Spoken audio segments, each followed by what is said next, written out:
সুন্দর লাগছিল ড্যামটা, কারণ বৃষ্টি পড়ছিল। এই পুরুলিয়ার সাইডে বৃষ্টি না হলেও ওই সাইডে দেখলাম আমি মানে প্রতিদিনই প্রায় বিকেলবেলায় বৃষ্টি হচ্ছিলো।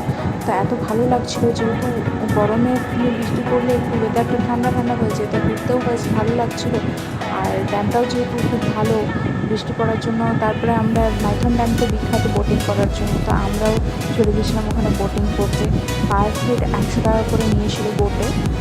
তো আমরা সবাই মিলে চেপে গেছিলাম, আমাদের ফ্যামিলিটা ছিল আর বাকি আরও বাইরের কিছুজন টুরিস্ট যারা এসেছিলো দেখতে তারা ছিল। তো পুরোপুরি এক পাক ঘুরিয়েছি বোটটাকে। বোটটা এত সুন্দর বোটিং করতে লাগলো, আমি প্রথম টাইম বোটিং করলাম, কিন্তু খুব ভালো লাগলো। আর যেহেতু এই মাঝে মাঝে দ্বীপগুলো আছে তো, তার জন্য আরও বেশি। এই যে সাইডের বোটটাকে দেখতে পাচ্ছ, ওই রকমই আমাদের বোটটাও। আর এত ভালো সবাই সবার মতো করে ছবি তুলছে। আর যে বোটটা চালাচ্ছিল সে এত ভালো করে চালাচ্ছিল, পুরো জলগুলো একবার করে মুখে এসে পড়ছিল, ভালো লাগছিলো।